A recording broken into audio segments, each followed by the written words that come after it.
Ya teman-teman, kita akan memulai ibadah kita. Mari kita nyanyikan pujian Kecaplah dan Lihatlah. Karena Tuhan itu begitu baik dan begitu luar biasa untuk setiap kita. Mari kita nyanyikan pujian Kecaplah dan Lihatlah.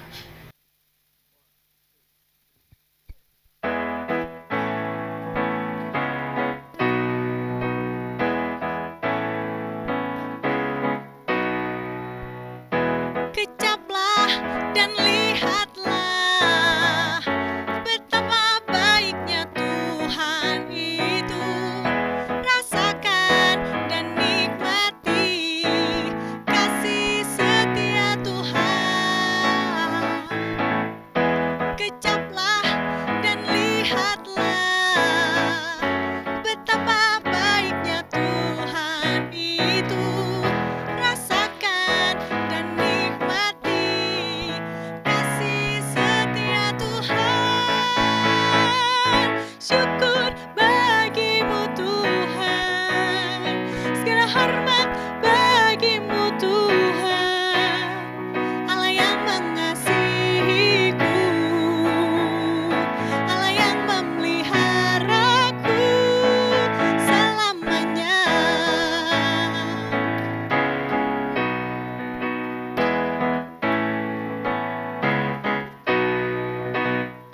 Kecaplah dan lihatlah betapa baiknya Tuhan itu.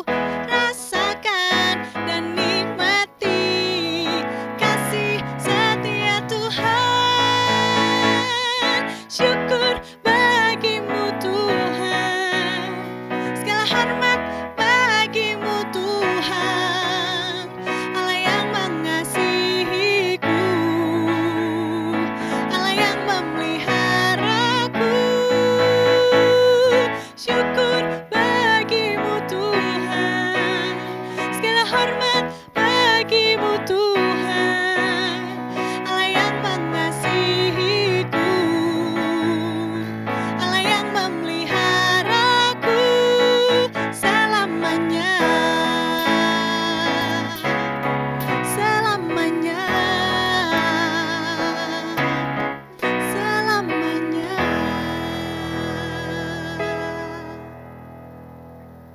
Shalom anak-anakku yang dikasih dalam Yesus Kristus. Kita bersyukur kalau pada hari ini Tuhan mengizinkan kita untuk boleh bersama-sama beribadah, boleh bersama-sama mendengarkan firman Tuhan, dan boleh bersama-sama kita bertumbuh next level, mencapai apa yang Tuhan rindukan terjadi dalam kehidupan setiap kita. Sebelum kita sama-sama mendengarkan firman Allah, mari kita memohon hikmat dan marifat daripada Roh Kudus, sehingga setiap kita boleh mendengarkan firman Tuhan, digerakkan oleh firman Tuhan, dan kita melakukan firman Tuhan dengan segenap hati dan pikiran kita. Mari sama-sama kita berdoa. Tuhan Yesus, kami bersyukur kalau pada kesempatan hari ini, Tuhan mengizinkan kami untuk boleh bersama-sama mendengarkan firman Allah, yang mengajak kami kembali untuk mengenal Tuhan secara pribadi, mengenal Tuhan secara intens, mengenal Tuhan secara utuh, sehingga hidup kami menjadi hidup yang tidak biasa, kehidupan rohani kami menjadi kehidupan yang next level, yang berkelanjutan, yang bertumbuh, utuh, sebagaimana yang Tuhan inginkan terjadi dalam kehidupan setiap orang percaya. Mari pimpin kami Tuhan, di dalam mendengarkan firman Tuhan. Biarlah apa yang kami bahas, apa yang kami dengar ini, boleh sama-sama kami pelajari, kami resapi, kami lakukan, dan sungguh-sungguh Tuhan tertanam dalam hati dan pikiran kami. Berkati hamba-Mu juga yang dalam kelemahan ini dalam menyampaikannya, sehingga setiap kami boleh bersama-sama belajar firman-Mu, kami digerakkan oleh firman-Mu, kami disegarkan oleh firman-Mu saja. Terima kasih Tuhan Yesus, demi dan di dalam nama Tuhan Yesus.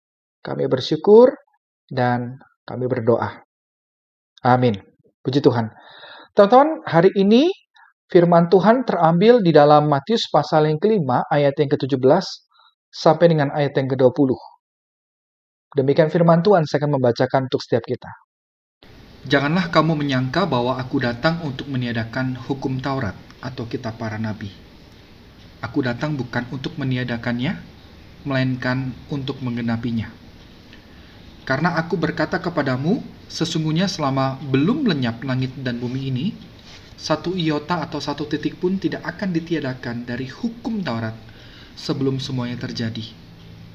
Karena itu, siapa yang meniadakan salah satu perintah hukum Taurat, sekalipun yang paling kecil, dan mengajarkannya demikian kepada orang lain, ia akan menduduki tempat yang paling rendah di dalam kerajaan sorga. Tetapi siapa yang melakukan dan mengajarkan segala perintah-perintah hukum Taurat, ia akan menduduki tempat yang tinggi di dalam kerajaan sorga.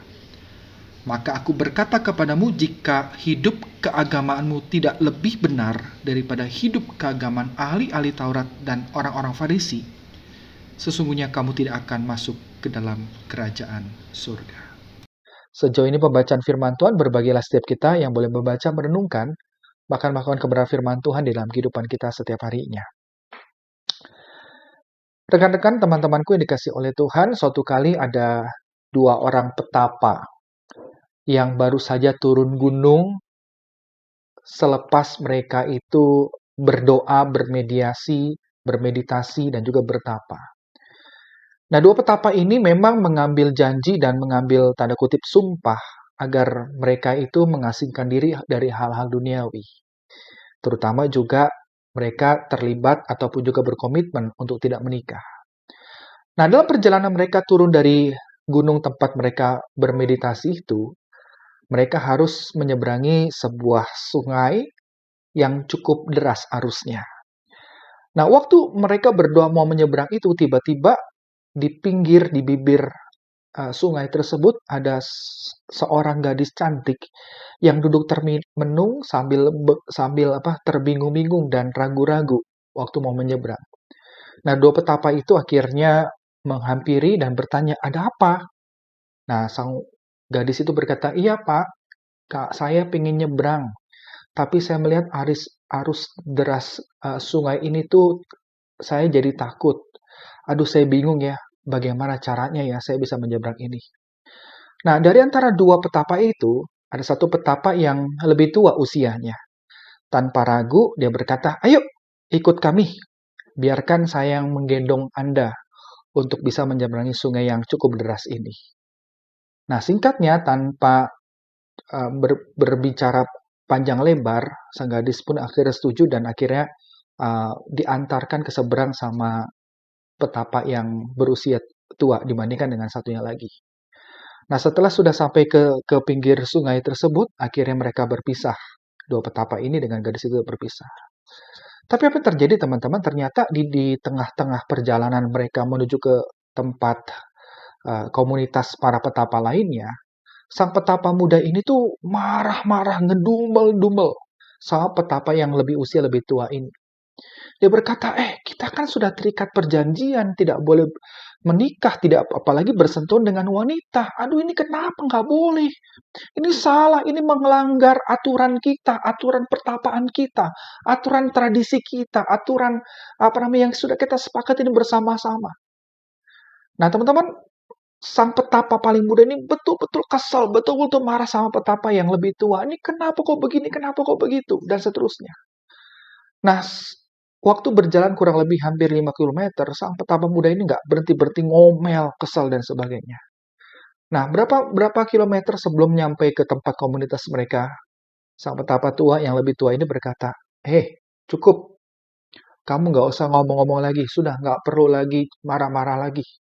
Lah, kenapa nggak perlu marah? Kan ini kamu melanggar, kamu nggak jadi contoh, kamu lebih tua daripada saya, tapi kamu nggak menjadi contoh.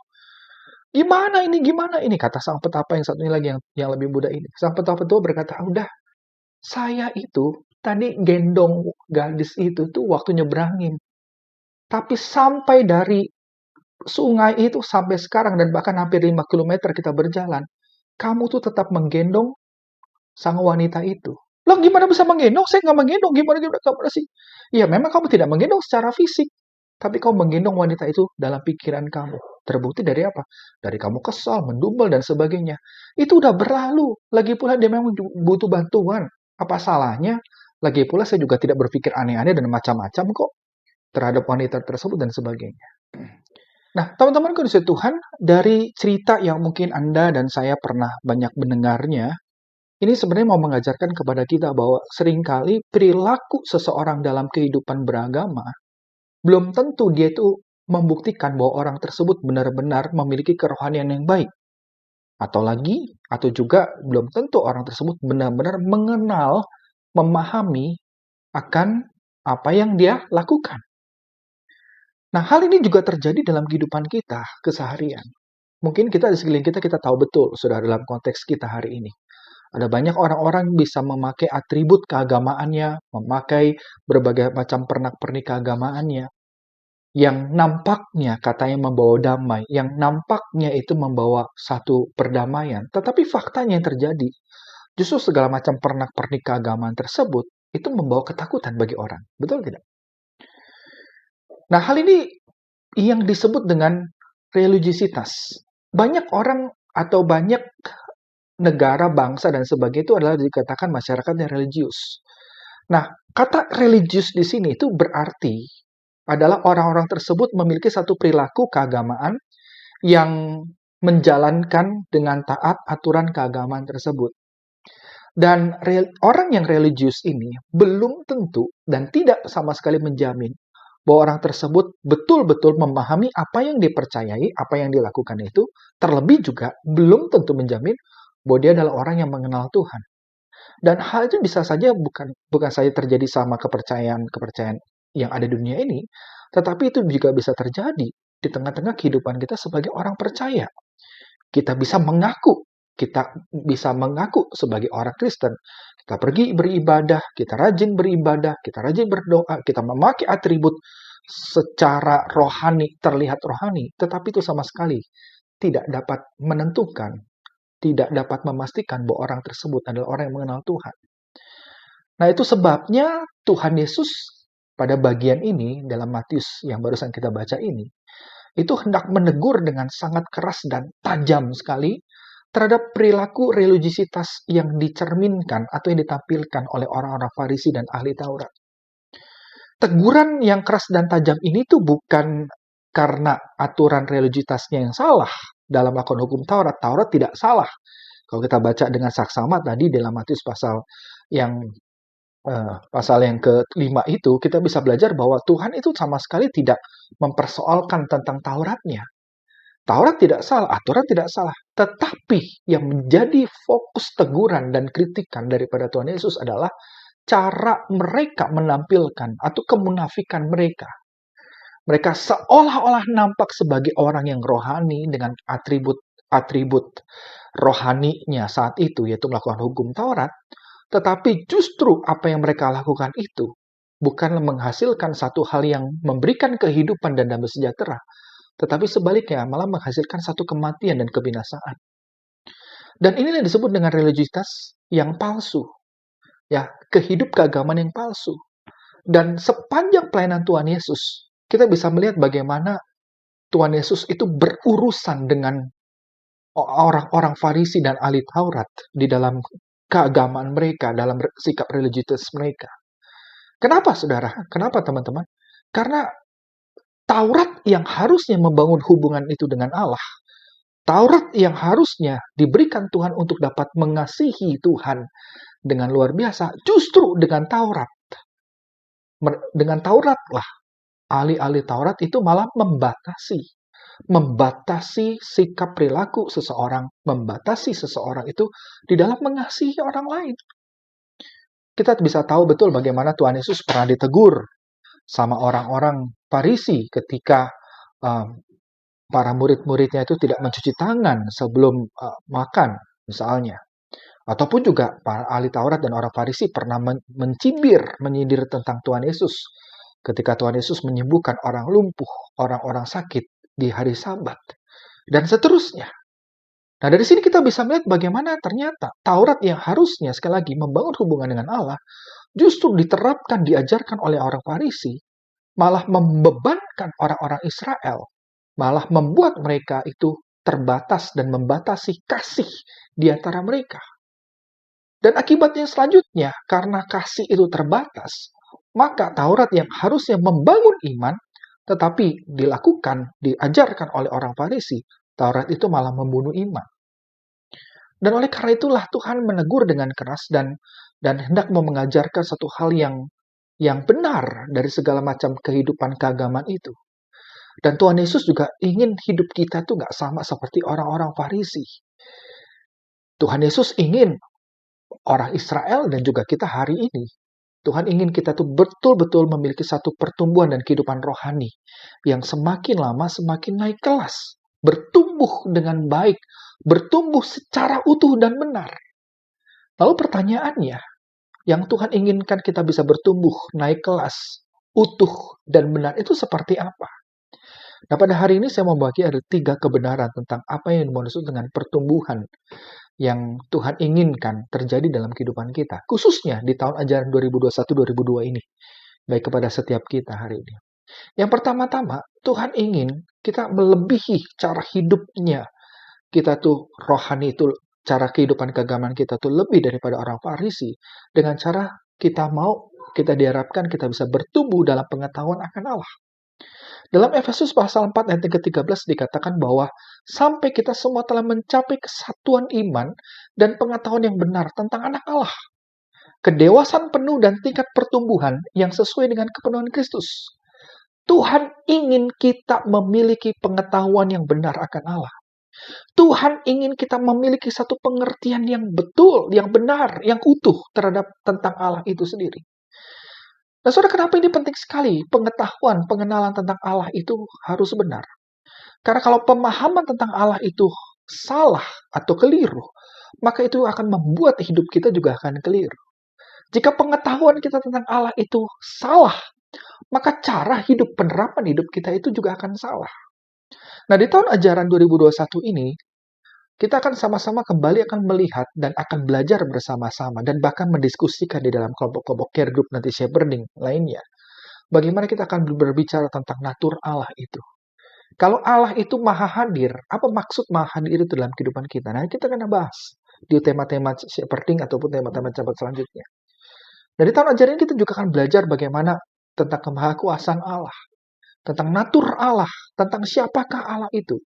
Dan dari pengetahuan itu diharapkan apa? Kita semakin bertumbuh, semakin mengerti, dan semakin hidup di dalam kehendak dan kemuliaan Tuhan. Oleh karena itu Tuhan ingin kita nggak seperti orang Farisi. Tuhan ingin kita cara hidup keagamaan kita menjadi cara hidup yang bertumbuh di dalam pengetahuan akan Allah. Sebagaimana Efesus 4 ayat 13 tadi. Sehingga kita memiliki kedewasaan penuh. Kita tidak diombang-ambingkan lagi dengan ajaran palsu. Kita tidak diombang-ambingkan dengan keraguan. Tetapi Anda dan saya betul-betul menjadi orang-orang yang dewasa penuh di hadapan Tuhan. Itu yang pertama. Yang kedua adalah Tuhan ingin kita juga bertumbuh di dalam pemahaman kita tentang Allah. Bukan hanya mengerti tentang siapakah Dia, tetapi kita juga mau bertumbuh di dalam relasi kita dengan Tuhan. Di dalam Yohanes 15 ayat ke-15 dikatakan bahwa aku tidak menyebut kamu lagi hamba, sebab hamba tidak tahu apa yang diperbuat oleh tuannya. Tetapi aku menyebut kamu sahabat, karena aku telah memberitahukan kepada kamu segala sesuatu yang telah kudengar dari Bapakku. Teman-teman khusus Tuhan, salah satu hal yang paling unik dan menjadi satu sukacita bagi setiap kita adalah bahwa Anda dan saya ketika percaya kepada Kristus, kita disebut sebagai anak Allah. Kita dulunya adalah seteru Allah atau musuh Allah karena kita berbuat dosa. Tetapi oleh karena Kristus dan Kristus yang telah mati untuk kita, menggantikan kita dari hukuman maut itu, maka kita semua itu diangkat menjadi anaknya. Yohanes 15 ayat 15 tadi mengatakan bahwa kita disebut Tuhan itu sebagai seorang sahabat. Sebagai seorang sahabat, dan seorang sahabat itu pasti tahu apa yang diungkapkan oleh sahabat yang lainnya. Tuhan adalah sahabat kita. Dan oleh karena kita adalah sahabat, maka dikatakan yang jelas, aku telah memberitahukan kepadamu segala sesuatu yang telah kudengar dari Bapakku. Artinya, Tuhan sama seperti kita punya sahabat, seperti kita punya seorang teman baik. Jadi seorang teman baik pasti tahu isi hati kita. Dan Tuhan memperlakukan, Tuhan menempatkan kita itu seperti sahabat. Dan sudah tentunya, saudara, Tuhan mau di tahun 2021-2022 ini, kita membangun relasi intim bersama dengan Tuhan. Oleh karena itu nanti ada tema-tema khusus juga yang akan membahas bagaimana membangun relasi dengan Tuhan. Bagaimana kita menikmati akan hadirat Tuhan. Bagaimana kita bisa melihat perkara Allah itu nyata. di tengah-tengah kehidupan kita. Kita akan sama-sama belajar, baik di dalam tema shepherding, tema khotbah, dan sebagainya. Kita akan kembali belajar. Yang ketiga, teman-teman khusus Tuhan, Tuhan ingin kita juga bukan saja bertumbuh di dalam pengenalan yang benar akan Tuhan, bukan saja bertumbuh dalam relasi dengan Allah, tetapi yang ketiga, Tuhan ingin kita itu juga dapat memiliki sebuah kasih yang dinyatakan dalam perbuatan dan sikap tingkah hidup kita setiap harinya. Di dalam 1 Yohanes dikatakan dengan jelas bahwa saudara-saudaraku kasih, marilah kita saling mengasihi, sebab kasih itu berasal dari Allah. Dan setiap orang yang mengasihi Allah, lahir dari Allah dan mengenal Allah. Barang siapa tidak mengasihi, ia tidak mengenal Allah, sebab Allah adalah kasih.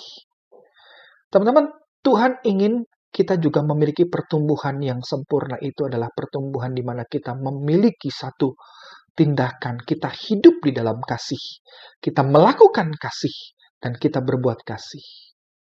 Teman-teman Tuhan, ketika Yesus hadir ke dalam dunia ini, itu adalah satu wujud pernyataan daripada kasih Tuhan. Kasih itu adalah kasih yang harus dinyatakan. Kasih itu bukanlah hanya ide, bukan dunia ide. Kasih itu adalah kasih yang real. Maka Yohanes 3 ayat yang ke-16 dikatakan bahwa karena begitu besar kasih Allah akan dunia ini, maka ia merelakan atau menyerahkan, mengutus anaknya, supaya anak itu mati menggantikan setiap kita, sehingga kita itu tidak binasa, melainkan beroleh hidup yang kekal. Jadi kasih itu apa? Kasih itu dinyatakan, kasih Allah yang besar itu akan dunia ini dinyatakan dengan apa? Mengutus anaknya untuk mati bagi setiap kita. Oleh karena itulah dalam 1 Yohanes ini kita juga bisa belajar bagaimana Tuhan ingin kita juga mengasihi. Karena Allah adalah kasih, maka kita harus mengasihi. Dan barang siapa dikatakan tidak mengasihi, ia tidak mengenal Allah. Hari ini, tahun 2021-2022 ini, tahun ajaran ini, hendak mengajak Anda dan saya untuk hidup di dalam kasih ini. Tuhan ingin kita melakukan kasih. Dan nantinya ke depan di tahun ajaran ini, kita akan belajar bagaimana kasih Allah itu. Bagaimana kasih Allah itu dinyatakan di tengah-tengah pergumulan hidup kita. Dan bagaimana kita bisa memahami betul tentang kasihnya Dia yang nyata di tengah-tengah kehidupan setiap kita. Oleh karena itu, mari rekan-rekan konsep Tuhan, di tahun 2021 ini meskipun pembelajaran masih online, meskipun pembelajaran masih terbatas saat hari ini, Tuhan ingin kita bertumbuh, kita mempunyai satu pengenalan yang benar akan Allah. Dan tahun ini hendak membuat kita untuk dapat mencapai pengenalan yang utuh dan yang benar tentang Allah. Dan pengenalan ini bukan sekedar soal pengetahuan tentang Allah, melainkan pengetahuan dari Tuhan yang membawa kita semakin mengenal Allah secara pribadi. Kiranya Tuhan Yesus boleh menyertai kita, menuntun kita, dan menjadikan hidup kita bukan sekedar hidup dalam religiusitas, tetapi hidup dalam pengenalan yang benar akan Tuhan. Sehingga Anda dan saya, setiap kita, seluruh jajaran sekolah SMA, baik Bintang Mulia ataupun Trimulya, kita betul-betul memiliki kehidupan rohani yang next level di hadapan Tuhan. Kiranya Tuhan Yesus boleh memberkati dan menyertai setiap kita, dan mengajak kita untuk next level. Puji Tuhan, mari kita berdoa. Kami menyadari Tuhan, Engkau Allah yang punya maksud yang indah. Kami percaya Tuhan, Engkau adalah Allah yang menentukan setiap kami. Kami percaya Tuhan, Engkau adalah Allah yang berjalan bersama dengan kami. Dan kami tahu Tuhan, tahun 2021-2022 ini, Tuhan sedang mengajak kami untuk berjalan next level. Melangkah ke depan, melangkah maju, melihat bagaimana karya Allah yang dinyatakan di tengah-tengah kehidupan kami. Oleh karena itu Tuhan, pimpin hidup kami, pimpin diri kami masing-masing, sehingga kami boleh hidup menyenangkan Tuhan, hidup semakin mengenal Tuhan. Biarkan hidup kami bukan sekedar religiusitas, kami bukan sekedar rajin ibadah, melakukan berbagai macam ritual ibadah. Tetapi biarlah Tuhan di tengah-tengah ritual ibadah yang kami lakukan, kami semakin mengenal Tuhan. Kami semakin mengasihi Tuhan dan mengasihi sesama. Kami semakin boleh memiliki relasi intim bersama dengan Tuhan. Yang melampaui religiusitas, yang melampaui segala macam ritual ibadah. Karena pengenalan akan Tuhan itu tidak terbatas oleh ibadah minggu, ibadah online, ataupun ibadah-ibadah yang lainnya. Karena pengenalan yang benar, relasi dengan Tuhan itu adalah relasi yang terjadi setiap harinya, setiap menitnya, setiap jamnya, bahkan setiap detik dalam kehidupan kami. Ajar kami Tuhan untuk dapat memahami, mendiskusikan hal ini nanti 1 tahun ke depan, Sehingga dalam kehidupan kami, hari demi hari, kami semakin bertumbuh di hadapan Tuhan. Kami semakin mengenal Tuhan. Demi dan di dalam nama Tuhan Yesus Kristus, kami bersyukur dan kami berdoa. Amin. Amin. Tuhan berkati.